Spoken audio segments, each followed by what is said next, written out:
Suivez désormais sur Congo Web Télévision Web Presse. Web Presse est une émission de débat avec pour invité seuls les journalistes. Analyse et décryptage, bref, toute l'actualité au crible.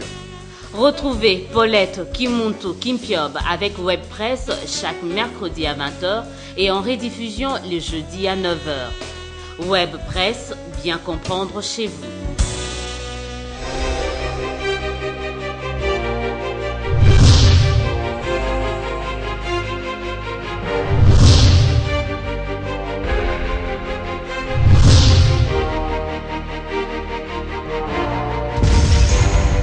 Très heureuse de vous retrouver une fois de plus, mesdames et messieurs, pour notre émission hebdomadaire Web Presse. Web Presse reçoit pour vous aujourd'hui des éminents collègues. Nous avons aujourd'hui Rachel Kitita Numerica, pour une fois je suis encore plus heureuse parce que c'est une dame. Donc très heureuse d'être parmi nous, Rachel Kitita. Rachel est à Numerica, elle présente l'émission Noticias qui passe chaque dimanche à 21h20 et la rediffusion c'est mardi à 18h sur Numerica Télévision. J'ai sur mon plateau évidemment Fidèle Moussangou, le phare, et Ambroise Mamba pour le compte de Congo Web Télévision. Deux grands thèmes aujourd'hui à décortiquer: la MONUSCO 13 ans après en République démocratique du Congo et la situation à l'est de la République démocratique du Congo. Comme vous le savez, la situation est toujours aussi tendue à l'est de notre beau pays. La première question revient donc à Rachel Kitita, chers collègues. Pourquoi la MONUSCO au Congo encore? La MONUSCO au Congo, je crois que vous le savez, parce que pour stabiliser l'est du pays et puis pour réduire les cas des recrudescences des groupes armés dans les zones sensibles, dans le nord, le sud Kivu, la province orientale, et la MONUSCO c'est pour nous aider finalement à traquer ces groupes armés et à restaurer la paix dans l'est de notre pays. Monsieur Fidèle Moussangou, si on doit remonter un peu le temps, la MONUSCO est là depuis 13 ans. Qui les a appelés? Parce que la population, des fois, ne comprend pas. Qui a appelé, qui a mandat à appeler une mission des Nations Unies dans un pays? Madame, la MONUSCO, c'est l'expression de la honte pour les Congolais. Ce n'est pas la première fois que l'ONU s'interpose au Congo pour régler un problème bête, un problème de lutte pour le pouvoir.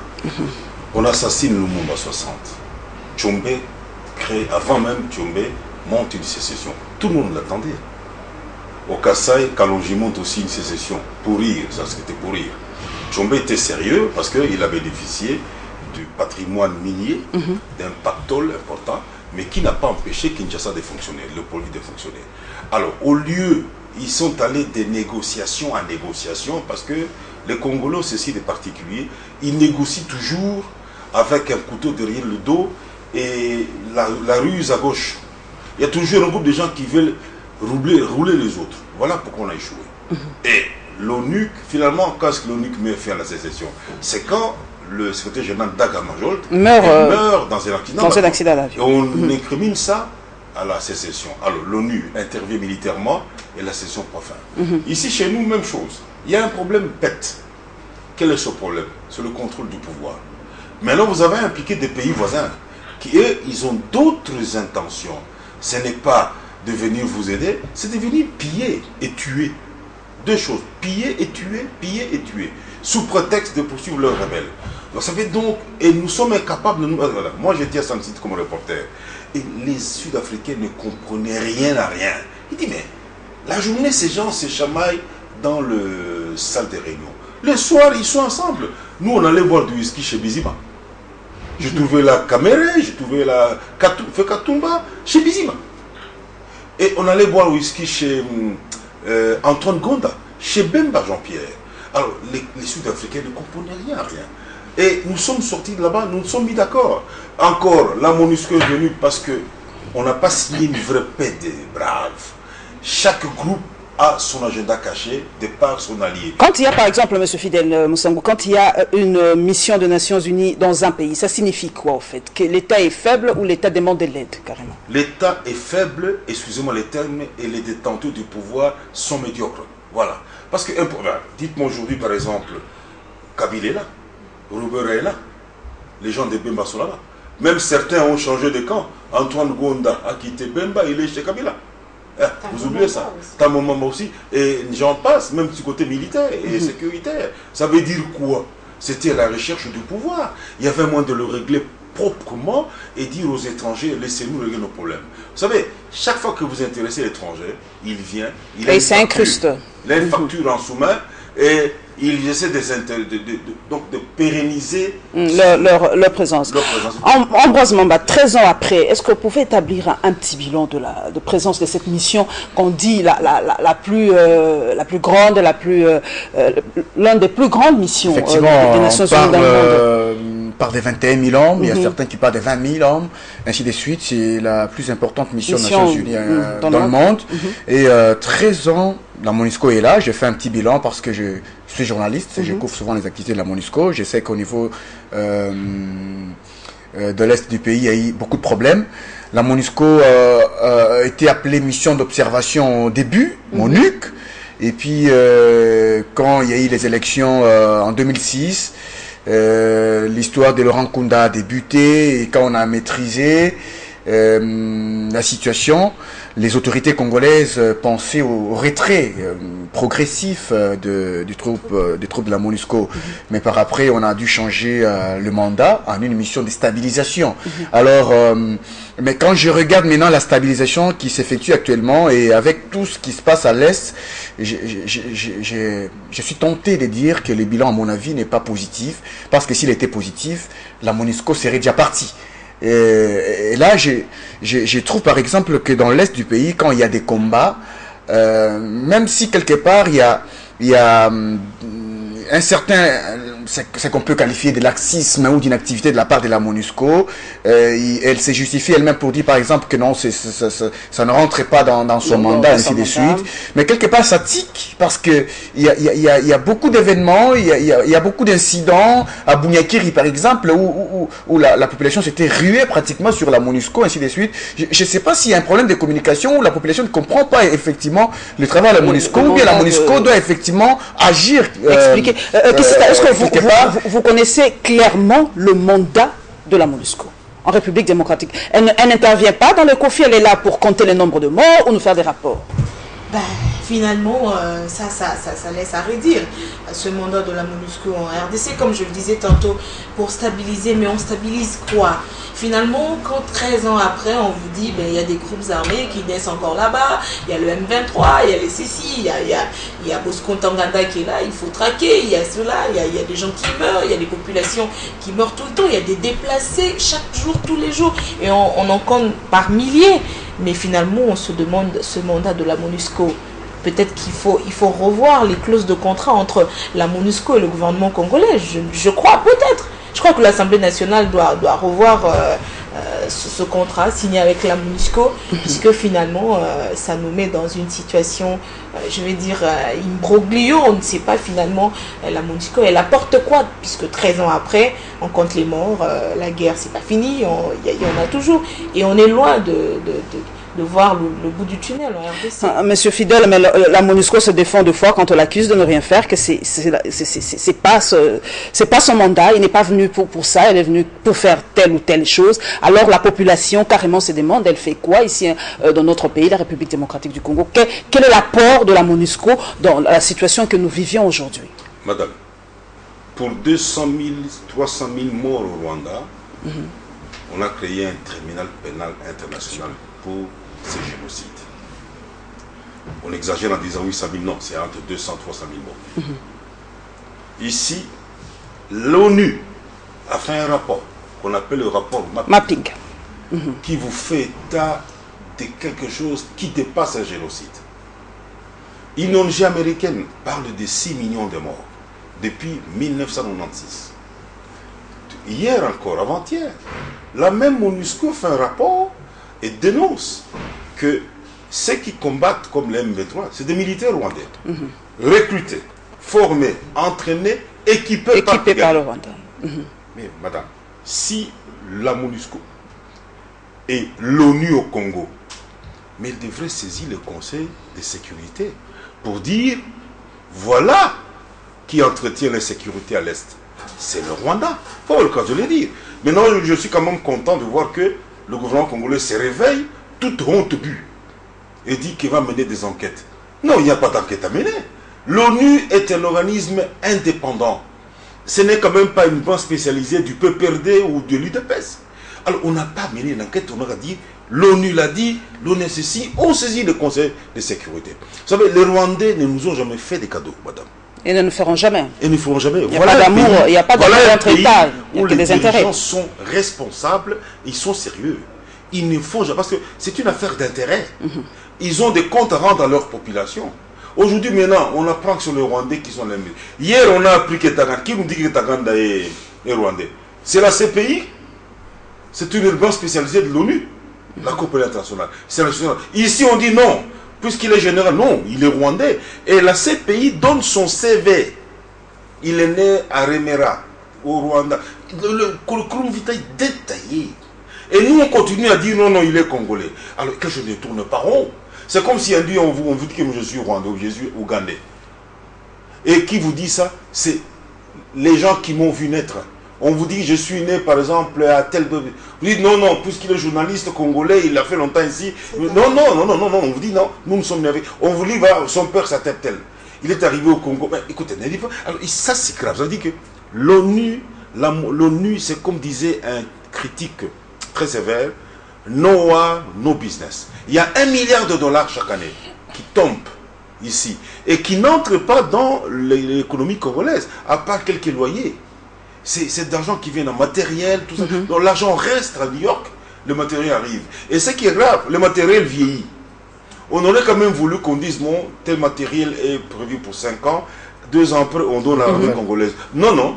J'ai déjà vu le chef d'état-major général des forces armées humilié par le patron de la MONUSCO pour aller à Mbandaka. Comme on n'a pas d'avion, le chef d'état-major devait attendre que le fameux patron de la MONUSCO vienne à l'aéroport pour le prendre dans son avion. Quelle humiliation! On n'a même pas pris la précaution d'affréter même un avion. Vous vous rendez compte? Humiliation. On nous humilie. Et en même temps, quand on dénonce que c'est le Rwanda qui finance le militoire, et ça se termine là. Oh, il y a un rapport confidentiel. C'est la BBC qui s'est procuré une copie. Alors ça c'est grave. Ça veut dire que la MONUSCO joue un jeu bizarre. Et la population de Walikale, j'admire. Ça a commencé à Walikale. Ici, à un moment donné, quand Kounda avait attaqué Bukavu, les Kinois sont allés casser la MONUSCO. Je me rappelle, c'était en juin. Il est rentré dans cette colline de Massissi. Oui, donc la MONUSCO ne joue pas son jeu. La MONUSCO aussi participe au pillage. On a déjà attrapé dans le trafic d'or, le trafic de coltan. Alors, et on n'a pas sanctionné, on les a retirés puis ils sont rentrés chez eux, au Bangladesh ou quoi. C'était fini comme ça sans sanction. Donc, moi je dis, c'était MONUSCO. Faudra-t-il assassiner Ban Ki-moon pour qu'il se réveille? Parce que quand on a assassiné Daga Majolt en Zambie, en dollar, qui a descendu sur l'avion, on n'en sait rien. C'est là où l'ONU s'est réveillée et a mis fin à la sécession qui était inutile.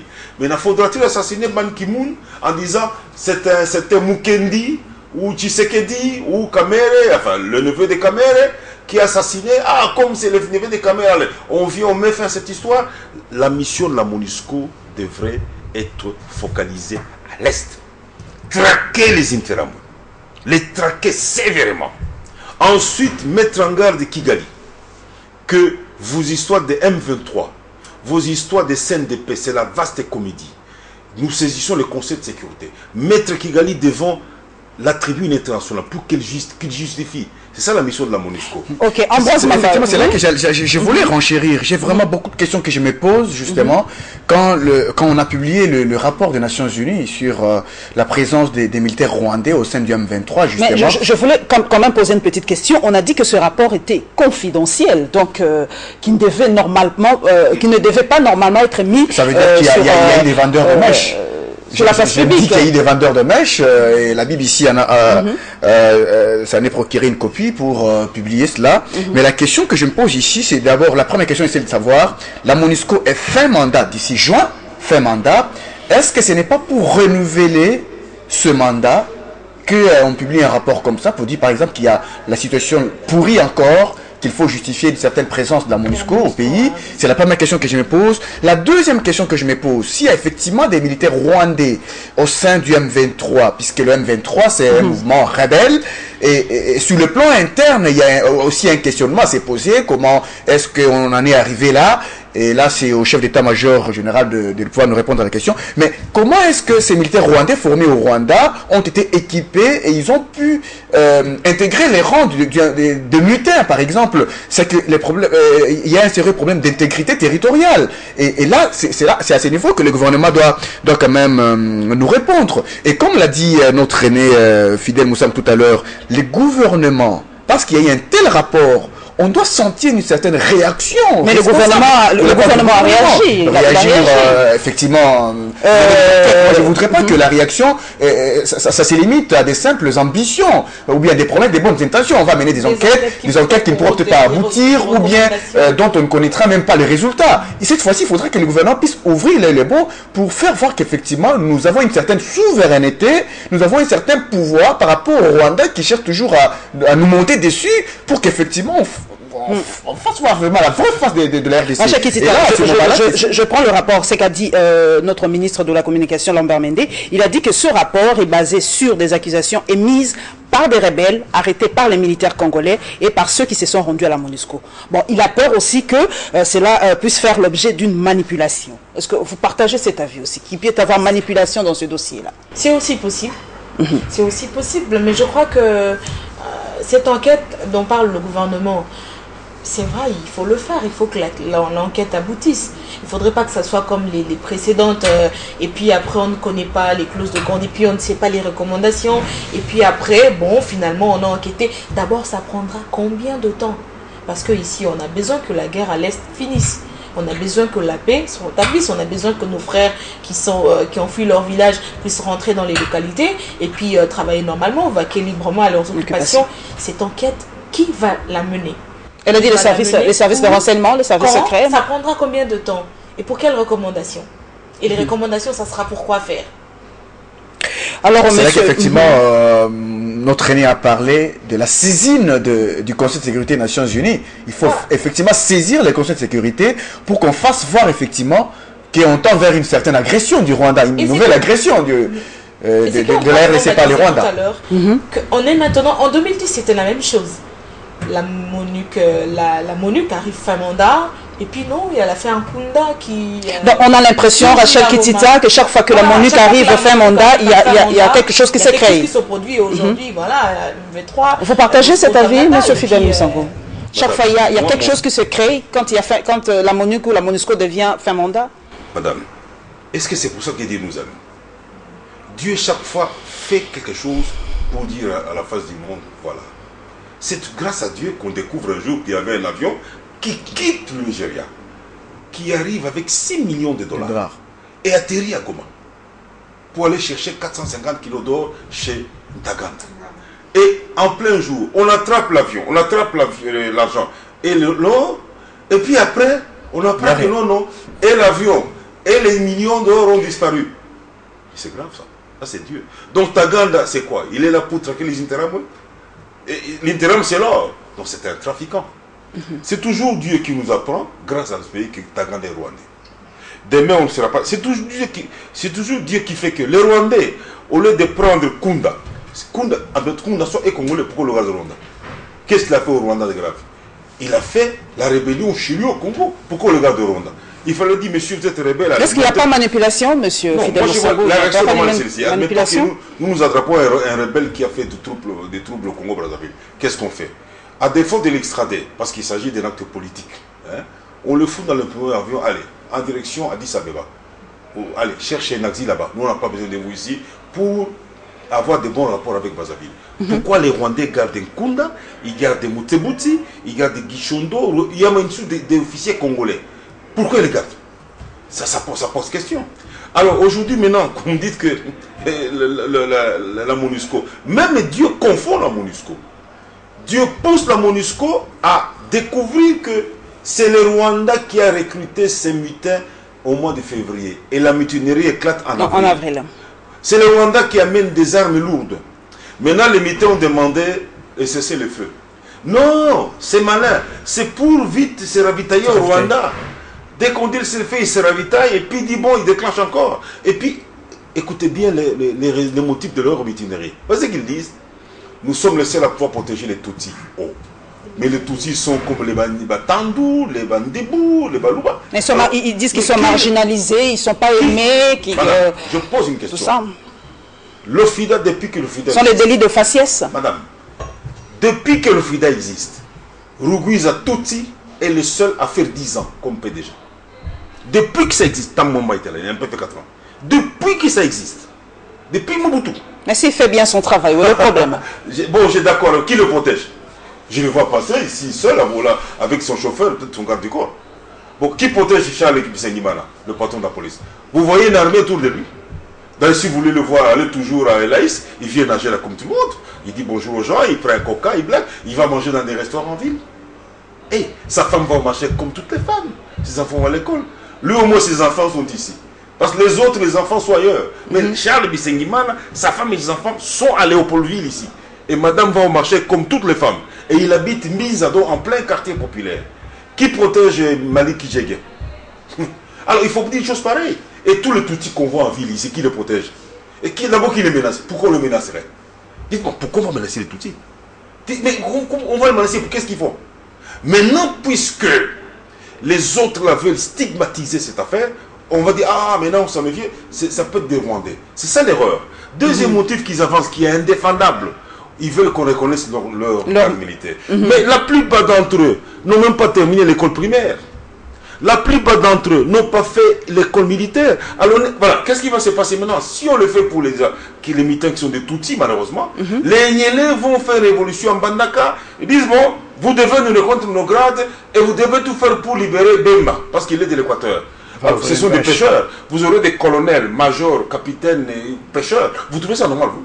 Et ça peut créer une mutinerie dans l'armée. On dit, ah bon, pour avoir un grade, il faut faire une mutinerie. Attention, donc les motifs sont des motifs dangereux. Est-ce qu'ils ont réfléchi au moins? Et ça fait rire tous les observateurs que non, c'est pas sérieux. Et c'est une erreur qu'ils viennent commettre pour stigmatiser les Tutsis. Nous n'avons... Écoutez. Pratiquement, est-ce que le Congolais est le Tutsi? Une question tout à fait... Je vous donne des exemples. Est-ce que toi tu es le Tutsi? Est-ce que nous haïssons les Tutsis? On les haïrait pourquoi? Mais cette peur-là vient d'où? C'est eux qui se font... Mais je vous donne des exemples. Rugwiza est le seul à faire 10 ans comme PDG. Il faut le voir, il vient au travail comme tout le monde. Il arrive d'abord le tout premier, 8 ans, il est là. Il travaille, il n'y a pas une armée là devant pour le protéger. Il sort, il bavarde, il va dans les restaurants et il habite Biza. Et il circule, il fait le tour du Congo. Vous l'avez déjà vu agresser. Charles Bisengimana, vous l'avez déjà vu agresser. Et je vais vous citer beaucoup d'officiers. Bon, allez ici à la haute cour militaire, vous avez Bivegete, le numéro de la... Vous l'avez déjà agressé. Ça, je compte ceux que je connais. Ceux qui circulent en ville ici, ils sont là. Ils suffisent comme... Qui va les agresser? Pourquoi? Qu'est-ce qu'ils ont fait? Moi, je vais régulièrement à Goma. Bah, écoutez, moi, je suis de l'Est. Ils sont là. Et quand vous arrivez à Goma, madame, le matin, vous serez malade.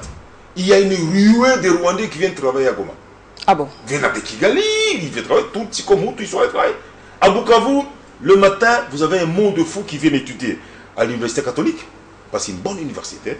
Ils viennent étudier à l'Institut supérieur des sciences, comment ça, ISER, de développement. Ils viennent à l'ISP, l'ISP de Bukavu est meilleur que l'IPEN. Sans compter qu'ils viennent à l'école secondaire. Ils viennent à pied. Et ils viennent, ils boivent, ils mangent d'autres dômes. On ne les menace même pas. Alors maintenant, cette affaire vient d'où? Quand vous allez à Ouvira, Nyaruga est allé faire la campagne à Ouvira. Vous l'avez vu agresser, il n'est pas là. Moi j'ai connu à Ouvira, ils sont là dans la police, dans l'armée, ils sont là, ils circulent. Alors ça c'est un motif. Il faut condamner cela et le gouvernement devait saisir. Vous savez, moi le pauvre Lambert, ses pouvoirs sont limités à juste parfois donner un communiqué. Et il a peut-être du courage. Attention, le premier s'est réagi aussi. Oui. C'est Matata Pom qui a réagi. Hein. Lisez mon journal. Il a réagi. Et qu'est-ce qu'il a dit? Attention, il a réagi pourquoi? Parce que c'est son cœur qui saigne. Ok. Ambroise Mamba, le Rwanda et le MV3 dénoncent cette information-là qu'il n'y a pas de Rwandais recrutés. Ça, c'est effectivement c'est ça. C'est ce qu'a dit le lieutenant-colonel Vianney Kazarama à BBC. Bon, effectivement, je ne pense pas que ce soit facile au Rwanda de pouvoir reconnaître qu'il a recruté, formé ses militaires pour renforcer ou bien appuyer le M23. C'est pas facile de le reconnaître. Il ne peut que nier, mais le problème c'est que les Nations Unies, c'est l'organisation internationale, un organisme international dont la crédibilité est indéniable. Donc c'est là que les gouvernements doivent prendre la mesure ou bien ses responsabilités à main pour saisir directement les conseils de sécurité, pour faire voir effectivement à la face du monde que c'est les Rwandais qui nous agressent, c'est les Rwandais, l'insécurité, c'est même par les Rwandais pour piller les ressources du pays sous prétexte de traquer l'FDLR. Mais par rapport à la MONUSCO, parce que vous avez posé la question, Rachel a semblé parler d'une certaine révision du contrat, un réexamen. Il y a eu un député national qui a d'ailleurs proposé cela pour ne pas le citer. Et bon, ça effectivement, il faut encore voir ça. Et si notre gouvernement a cette possibilité de pouvoir arriver au niveau de Conseil de sécurité, au niveau des Nations Unies, pour réexaminer ces contrats et demander peut-être, si pas le retrait progressif des troupes de la MONUSCO, mais demander peut-être une certaine force d'imposition de paix, pour qu'effectivement, c'est qu'on dénonce par rapport à un certain laxisme ou inactivité de la MONUSCO, on puisse plus le dénoncer. Comme ça, la MONUSCO a la possibilité. Mais là, il y a encore un danger. Quand on demande une force d'imposition de paix, les gouvernements risquent de céder une certaine partie de sa souveraineté. Et là, c'est la MONUSCO qui pourra faire le travail de sécurité à la place du gouvernement congolais. Et donc, il y a à boire et à manger de ce côté-là. Il faudrait que les gouvernements puissent avoir une certaine sagesse pour Rachel Kitsis, à toi qui couvre, je te suis souvent sur Numérica, l'Assemblée nationale, il y a quand même un député national qui s'est levé et a dit que la MONUSCO fait du tourisme en République démocratique du Congo, et ça a soulevé un tollé. On a eu la réaction du porte-parole qui a été choqué par rapport à ce mot-là. Est-ce que vous partagez ce point de vue? Parce que d'abord, il a le droit de se lever et de critiquer ainsi une organisation qui nous soutient, entre guillemets. Écoutez, je ne sais pas, c'est Zakari Bababaswe, pour ne pas le citer. Zakari Bababaswe, pour ne pas le citer, l'élu de Kinshasa. Lui, il a dit qu'il a tenu ses propos puisqu'il a fait référence à ce qui se passe à l'Est. Il dit qu'il ne comprend pas comment est-ce que des femmes sont violées, les hommes sont battus, tués même, à quelques mètres de la MONUSCO. Et la MONUSCO ne sait rien du tout. Alors lui, il se dit, en tant que député national, comme il a un mandat national, et il ne peut pas accepter que ça se passe comme ça, aussi au vu de la MONUSCO. Et c'est comme ça, Zakari Bababaswe dit que la MONUSCO fait du tourisme, puisqu'on le voit dans les restaurants. Ils sont dans la capitale, devant les entrées des restaurants VIP de la capitale. Ils doivent bien manger, bon, de toute façon. Ils doivent bien manger pour travailler, voilà, bien sûr. Ils doivent bien manger pour travailler, bon, entre guillemets. Mais je crois que quelque part, même si les propos de Zakari Bababaswe ont été très durs, mais quelque part, il dit tout bas ce que tout le monde dit tout haut. Il dit tout haut ce que tout le monde dit tout bas. Voilà. Et il y a des gens qui se demandent finalement, la MONUSCO, à quoi ça sert? Et lui, il est venu en tant que député national, il dit non, je crois que la MONUSCO fait du tourisme. Et ça n'a pas plu à Manoj Mounoubaï qui a aussi réagi.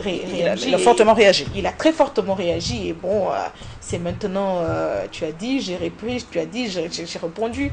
Et voilà. Mais je crois que ce qu'Ambroise a dit, c'est aussi vrai. La MONUSCO, comme tu disais, le Rwanda plutôt, ne peut pas reconnaître que c'est le Rwanda qui a recruté et formé ses militaires. Parce que vous savez qu'il y a la justice internationale. Sinon, le pays aura la justice internationale derrière son dos. Il faut bien préciser que le Rwanda n'a pas signé le traité de Rome. Donc, voilà. Il ne sera même pas poursuivi à la CPI. Donc, tous ces généraux... Mais aussi, il y a le côté diplomatique qu'il faut aussi préserver, de relations diplomatiques entre ses voisins, entre le Congo. Fidèle Moussango, vous partagez les propos de Zakari Bababaswe? Est-ce que ces propos étaient trop forts ou il était allé directement dans le nœud du problème? Mais il a touché le mal. Il a touché le mal. Tout le monde a peur de le dire, tout le monde passe ça si bas. Tout le monde le dit si bas. De peur de quoi, je n'en sais rien. Moi, je le répète. Je dis qu'au départ, la présence de l'ONU au Congo, c'est une honte pour le pays. Mais non, quand le pays a besoin d'aide, M. Fidèle Moussango, à un moment même, les missions onusiennes sont partout dans le monde. Quand on a besoin d'aide, c'est quand même humain d'appeler quelqu'un à l'aide. Mais il y a quand même, le problème c'est peut-être le laps de temps. La MONUSCO a trop duré, 13 ans peut-être c'est trop. Madame, si vous voyez l'évolution de la vie politique au Congo, vous serez malade. Allez lire Verhagen. Les débats qui s'est passé à l'Assemblée ici à l'époque 61. Des débats inutiles, la palabre la plus bête au monde. Des disputes, des gens ont quitté le gouvernement. Ça n'a pas de sens. Ça, c'est le Congolais moyen. Moi, j'étais reporter à la CNS, nom de Dieu. Sur les 2500 participants, peut-être les débats les plus importants étaient menés par une poignée d'hommes. Les autres, quand ils prennent le micro, c'est pour dire des bêtises. Même maintenant, l'Assemblée, l'ancienne L'Assemblée, vous avez vu ce qui s'est passé à l'Assemblée? Même une consoeur d'entre nous qui n'a jamais dit un mot, même pas lu un communiqué. Elle était là, toujours présente. Toujours présente et la caméra la braquait. Oui. Alors, qu'est-ce qu'elle est allée faire là-bas? Pourquoi on l'a élu? Alors maintenant, des gens comme Baba Bassoué, qui ont le courage de dire que ces gens-là sont des touristes, je leur donne 150 fois raison. Qu'est-ce que moi je peux encore dire? Ou on dit, monsieur de la MONUSCO, vous devez saisir, vous, le Conseil de sécurité, avec le rapport confidentiel contre le Rwanda. 2, vous avez fait le rapport mapping. Ça va se terminer comme ça. Des gens sont morts, on a assassiné les gens. Ça se passe comme ça, parce que c'est le Rwanda. 3, maintenant, changez votre mission. Ce n'est plus une mission de maintien de la paix. C'est une mission de la traque des intérêts. Parce que c'est ça le prétexte des Rwandais. Les Rwandais sont malins. Quand ils veulent venir piller, oh, les intérêts, ils vous disent non, voilà ce qu'ils disent. Oh non, il faut attaquer les causes. Et parmi les causes, ils vous disent, oh, on menace les Tutsis. Dis, cette affaire des Tutsis, c'est chez vous, Rwanda. Nous ne connaissons pas ça ici. Ils ne veulent pas venir nous imposer leur conception. Haine, là, Et ils ont leurs Tutsis, ils soient des Tutsis ou tout. Chez nous, on ne connaît pas ça. Qui ne nous amènent pas ces bêtises. C'est eux qui ont ces bêtises au Rwanda où les gens se regardent à travers le nez ou quoi. C'est eux chez eux qui nous amènent pas ça. Nous n'avons pas cette culture. Et puis nos problèmes, ils n'ont pas régné avant le temps. Que les Tutsis qui est malmenés saisissent la justice. Oh, moi quand j'ai un problème, je vais devant le commissariat. Où j'utilise mes amis au niveau de la justice, où je pose plainte. Je suis Tutsi, on m'a attaqué, je vais à la justice. Si c'est un militaire, je vais à l'auditoire militaire. Et les voisins me protègent. Alors ça, c'est une histoire qui n'a pas de... Troisième élément, il faut que le Congo ait le courage aussi de saisir les instances internationales. Moi, je le dis ce matin, il faut que le Congo rappelle l'ambassadeur à Kigali. C'est déjà un avertissement au Rwanda. Ensuite, active non seulement les médias, mais les ONG des droits de l'homme pour dénoncer les masses. Parce qu'attention, nous risquons d'arriver à un génocide. Hein. Est-ce qu'on est déjà pas dans le génocide? Et on assiste comme ça, on est en train, il n'y a pas d'enquête à faire. C'est rappeler l'ambassadeur, qui rappelle les leurs, on s'en fout, et ensuite taper sur le taper de poings à table, et saisir le Conseil de sécurité, qu'on envoie une mission d'enquête, pas nous. Et la mission d'enquête ne viendra pas, et va prendre le rapport de la MONUSCO, et dire aux Rwandais, arrêtez. Ça, c'est un deuxième élément, dire, bon, messieurs les Rwandais, restez chez vous. Votre communiqué conjoint, nous déchirons ça. Nous allons appeler les Angolais, les Zimbabwéens, qui vont venir avec 5 000 hommes, ils vont aller là à l'est. On dit les Italiens sont ici. Les Américains vont nous aider avec des plans de satellites. Pour savoir, ils sont là. Dès que les Italiens vont apprendre qu'il y a 3 000 hommes angolais qui vont venir, ils vont déposer les armes. Parce que notre armée semble être incapable. Parce que notre gouvernement semble incapable de recruter des militaires. Moi, j'ai vu un pays où on ne recrute pas. Moi j'ai failli devenir militaire. Il n'y a pas un service militaire chez nous? Madame, moi j'ai failli devenir militaire, j'étais en 4e militaire. On recrutait des gens pour aller faire l'aviation militaire. Je l'ai m'inscrit avec un ami. C'est quelqu'un qui t'a dit ça à mes parents. Et on m'a dit, toi là, et mon frère... Mes amis sont partis. Il y en a un qui va passer général bientôt. Vous voyez, j'ai devenu plus militaire ou bien plus civil. Je suis resté à la maison. Chaque année, on recrutait par province. Il y avait des centres de formation, Lukando, Kitona, Kotakoli, Rumangabo. Il y en a plein. Kamina aussi. Kamina. Donc on pouvait recruter, former les gens. Et puis, faire les camps militaires, on n'a pas besoin de faire des maisons en matériaux durables, même en tente. Les jeunes gens de 17-20 ans, les tentent, mais on les nourrit et on les entraîne. Les pays voisins vont dire, attention, il y a une armée. Mais on n'en a pas. Et qu'est-ce qu'on fait? Alors, un État qui... C'est comme moi. Écoutez, madame, je parle avec des dames. Moi, je n'ai que des filles à la maison, un garçon. Vous savez qu'est-ce qu'il y a, garçon? Écoute, tu dois protéger tes soeurs. Ce sont ces grandes soeurs. Tu dois mourir avant qu'on touche à tes soeurs. Et moi, je dis, le jour qu'on vient chez moi, vouloir malmener mes filles, on doit d'abord marcher sur ma tête. Je ne marchais pas. Et les voisins les savent. Que ça, je ne lâche pas. On ne touche pas mes enfants, sur vos filles. C'est un deuxième élément. Nous faisons une culture dans le quartier. Il faut protéger les dames. C'est ça la culture. Là. Mais ça manque. Hein. Vous voyez les coulous là, des voyous minces comme des clous, mal nourris, qui peuvent terroriser tout le quartier. Un jour, je dis, ok, je l'attends. J'en ai vu 4. Je suis sorti avec une machette. J'ai fait aussi, piat. Ils ont fui. Ils ont fui. Alors, c'est des voyous. C'est parce que la police n'est pas équipée, la police n'est pas payée, et on s'en fout. Et madame, je le dirais, les yeux dans les yeux, on les a utilisés pendant les élections, les colons. Alors maintenant, vous voyez maintenant la conséquence. Vous utilisez les gens, et maintenant les gens vous demandent leur salaire. Leur salaire. Voilà. Donc la question là n'est pas difficile. La MONUSCO, il faut dire, messieurs, on change de mission. En attendant qu'ils vous occupez à voler les coltans et l'or, nous on fait venir les Angolais, les Zimbabwéens, 5 000 hommes. On va payer. Allez, messieurs, venez à l'endroit là-bas. Quand on sentira qu'un Rwandais, ne venez pas. Votre communiqué conjoint, on déchire. On n'a pas confiance parce que vous nous avez roulé. On veut les Angolais là-bas, les Zimbabwe, là à l'est. C'est entre Chabunda. Les Italiens sur la base, c'est là où il y a des mines. Moi, j'ai visité ces mines. Je vous dis, c'est ridicule. Vous avez des mines, là, vous avez les Maïmaï. Comme ça. Là, vous avez les Itiram. Là, vous avez les FARDC. Là, vous avez les CNDP. Moi, j'ai vu ça. À Walikale. Ça se trouve. Donc, en fait, Ambroise Mamba, la guerre de l'Est, c'est la guerre des richesses. Oui, mais effectivement, mais là, à ce niveau, il ne faudra pas que l'actuel pouvoir en place donne l'impression de faire le jeu du Rwanda. Hein, il ne faudra pas que l'actuel pouvoir en place donne l'impression de faire le jeu du Rwanda. C'est effectivement à ce niveau que l'on doit comprendre que non, le pouvoir en place n'accompagne pas les Rwandais dans cette bêtise ou dans ce prétexte de pouvoir piller les richesses du pays. Et c'est là qu'effectivement Joseph Kabila doit faire quelque chose pour que l'on sente que le Congo n'est plus faible comme auparavant. Et bon, mon aîné a parlé quelque part d'un cessez-le-feu qui a été demandé par les mutins. Et ce cessez-le-feu a été stratégique, peut-être pour se ravitailler en armes. Et autrefois, on a dénoncé le fait que quand on a su encercler le mouvement du CNDP, on leur avait encore donné 5 jours. Les 5 jours, c'était pas pour leur demander de se rendre, mais c'était plutôt pour leur demander de se ravitailler une fois de plus, puisqu'après les 5 jours, les combats avaient repris avec une intensité. Et alors c'est là que je dis qu'il faudrait que le gouvernement ne puisse pas nous donner cette impression-là. La MONUSCO a un budget de plus d'1 milliard de dollars le mois. C'est un budget qui est même lent. C'est un budget qui est au-delà même du budget de l'armée congolaise actuellement. Et cet argent, si ça ne sert à rien, moi je pense qu'il faut quand même revoir ça. Il ne faut pas quand même aussi... la logistique, effectivement. Il a pris quand même l'armée avec par rapport aux élections. La formation des brigades, les par rapport aux élections, effectivement, cet apport, à mon avis, apparaît, oui, effectivement, un peu insignifiant par rapport aux morts. Par rapport aux morts. Par rapport aux morts, pourquoi? Parce que, s'il vous plaît, par rapport aux morts. Parce que la guerre à l'Est met Kabila en difficulté en 2008. Ça posait problème. Et il y a eu des justificatifs. Lorsqu'on a posé les problèmes des bilans à Kabila, on a commencé à justifier. Non, il y avait la guerre. On avait envoyé beaucoup de fonds à l'Est. C'est la même chose encore aujourd'hui. Il ne faudra pas qu'on mette Kabila et Matata en difficulté aujourd'hui pour que, par rapport aux problèmes du pays, qu'on n'y réponde pas, effectivement, et que tout se focalise à l'Est. Étienne Tshisekedi avait également posé ce problème-là en fin de campagne. Il avait même demandé qu'on remplace pratiquement le nouveau patron de la MONUSCO. Et parce qu'il avait sillonné le pays, il avait trouvé que cette présence de la MONUSCO ne se justifiait pas. Et sur ces points-là, j'ai quand même trouvé que l'opposition et la majorité parlaient le même langage. Et à ce niveau-là, il faudra que le chef de l'État fasse. Monsieur Fidèle Moussango, une mission des Nations Unies peut faire combien d'années dans un pays? Madame, ça devient... On ne comprend pas très bien. Madame, ça c'est une occupation, une présence.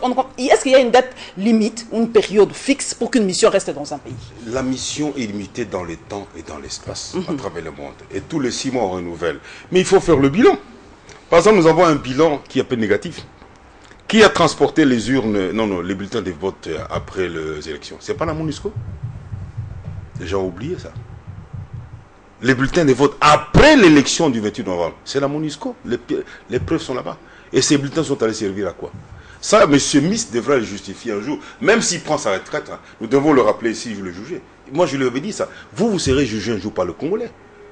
Après le 28, les avions de la MONUSCO ont circulé pour déposer les bulletins de vote. Pourquoi faire? Ça, c'est...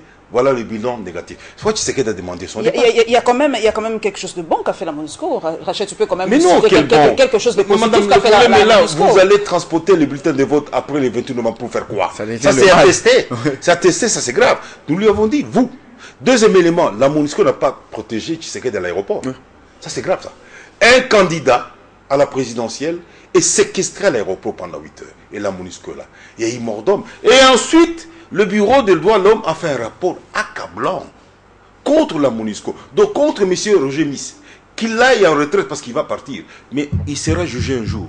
Nous allons le récupérer. Madame, vous avez parlé du fait que le Rwanda n'a pas signé la charte. Le Soudan non plus. Mais Béchir a un mandat d'arrêt. Il ne faut pas croire que parce qu'ils n'ont pas signé la charte qu'ils ne sont pas concernés. Non, Béchir a un mandat d'arrêt. Évidemment parce que c'est un arabe. Et ensuite, le Rwanda, c'était noir. Donc profitons-en, puisque la CFP s'occupe des noirs, des arabes. Lançons un mandat d'arrêt contre Kagame aussi. Madame Kissita, il y a quand même quelque chose de positif qu'a fait la MONUSCO tout de même. Je crois oui, parce que déjà lors des élections, la MONUSCO nous a aidés avec l'appui logistique, même si cet appui n'est pas venu en temps voulu, puisqu'on a fait recours à l'aide de l'Angola et du Congo-Brazzaville. Mais je crois aussi que ça nous a aidés aussi, entre guillemets, à sécuriser aussi les élections, sinon ça serait le pire.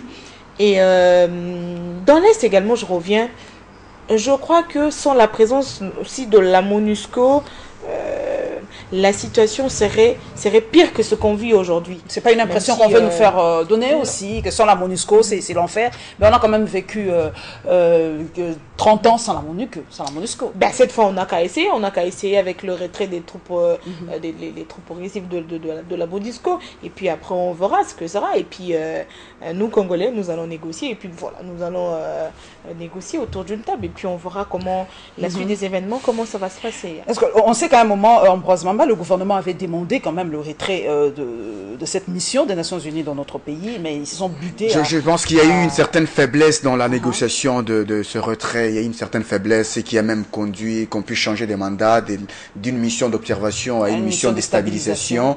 C'est ce qui a fait qu'aujourd'hui les pouvoirs puissent se taire. Cette fois-ci, je voudrais qu'effectivement que l'on change un peu, c'est pas moi, de statut, qu'on puisse montrer à la face du monde qu'on n'est pas seulement faible, mais qu'on a la possibilité de se défendre de ces côtés-là, pour que si on veut obtenir un autre mandat de la MONUSCO, qu'on le défende avec courage, qu'on ne puisse pas avoir peur, puisque c'est un pays souverain, sinon on risque d'hypothéquer sa souveraineté, c'est pas intéressant. Ça c'est une mauvaise, en fait, c'est une perspective que j'ai lue dans un journal.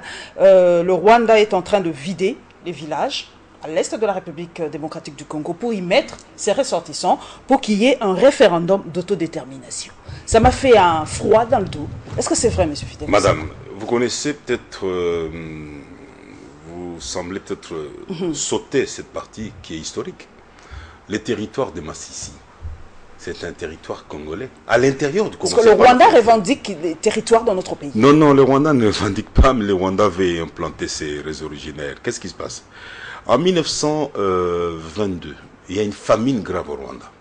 À l'époque, le Rwanda était sous tutelle de la Belgique. Le Congo était colonisé. Parce qu'il y a deux statuts. Alors la famine est telle que la Belgique s'adresse à la SDN, la Société des Nations, pour demander l'autorisation de déplacer un groupe de gens. C'est ce qu'on appelle MIB, Mission d'immigration des Banyarwanda.